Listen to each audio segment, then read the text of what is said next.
Teacher and classmate, in this opportunity, I have a pleasure to speak about the chapter number 5, your audience and speaking environment.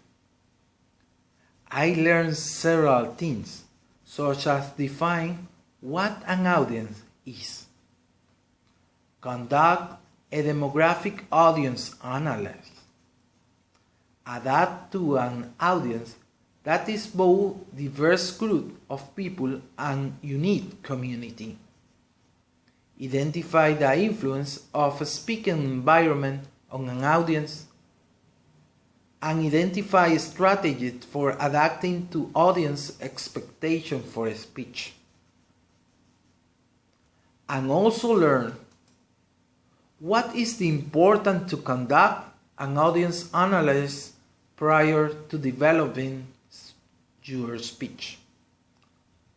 Whenever thinking about your speech, it's always a good idea to begin with a thorough awareness of your audience and the many factors comprising that particular audience. In a speech communication, we simply call this doing an audience analysis. An audience analysis is when you consider all of the pertinent elements defining to make up a demographic characteristic, also known as demographics, of your audience whenever thinking about your speech. It is always a good idea to begin with a thorough awareness of your audience and the many factors comprising that particular audience. In speech communication, we simply call this doing an audience analysis. An audience analysis is when you consider all of the pertinent elements defining the makeup and demographic characteristic, also known demographic of your audience. Remember, what is the purpose of performing a demographic survey? Demographics are characteristics of population. Characteristics such as race, ethnic, gender, age, education, profession, occupation, income level, and marital status are all typical examples of demographics that are used in survey. When designing a survey, that researchers need to assess who to survey and how to break down overall survey response data into meaningful groups of response, but assessments are based on demographic consideration. What are some problems speakers face when delivering an unique audience presentation? Often, we are required to give an unacquainted audience presentation. Unacquainted audience presentation are speech when you are completely unfamiliar with the audience and its demographic. In this case, it's always best to try and find some time to sit down and talk with someone you trust, or even several people who might be familiar with the given audience. This conversation can be very constructive in helping your understanding the content in which you will be speaking. Under what circumstance would a speaker make inference about an audience during the course of an audience analysis?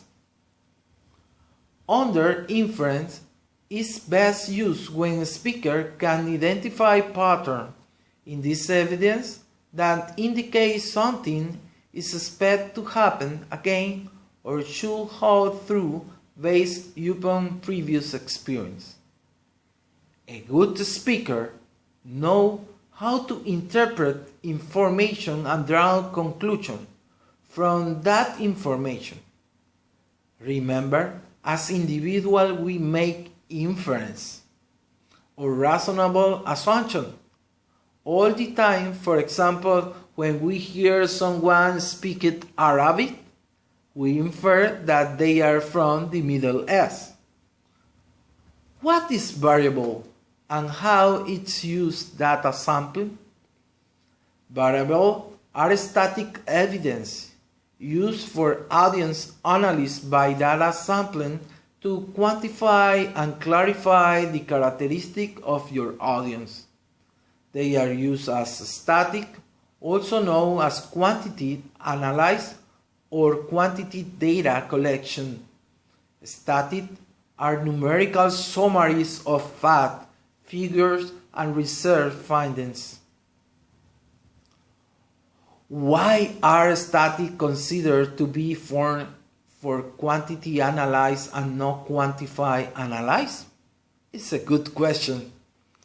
They are reported as static, also known as quantify analysis or quantity data collection.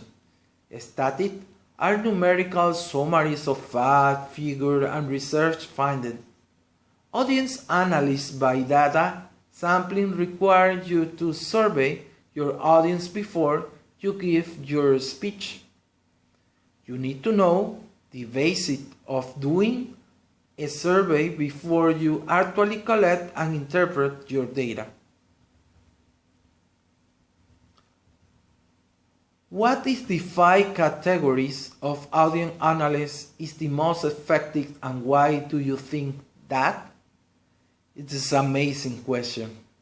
In my personal opinion, demographic audience analysis is the most effective because I need to know what are their expectations for my presentation. This is all important information that I should know before begin my research and drafting my outline. Who is that I am going to be talking to? It's very important. Another important question that I learned: what are the difference between belief, attitude, and values? Beliefs are more durable than attitude because beliefs are hanging to ideal and not issues. For example, you may believe in the principle what goes around come around.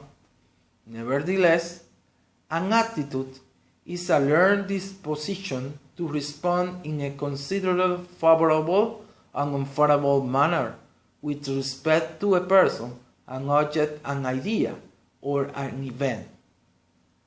However, a value is a guiding belief that regular or attitude values are the core principle driving our attitude.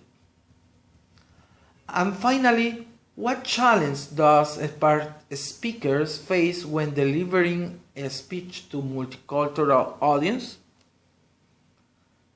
Therefore, it's imperative that the speaker become a culturally effective speaker. Culturally effective speaker develop the capacity that appreciate other culture and accurate that necessary skill to speak effectively to people with diverse ethnic background. Keep these factors such as language cognition, values, and communication style in mind when writing a speech for a diverse audience. In 2 weeks, I need to go to Taiwan. I need to know about the culture, about the people, the custom, and different things because it's important in the communication process. Thank you so much, teacher.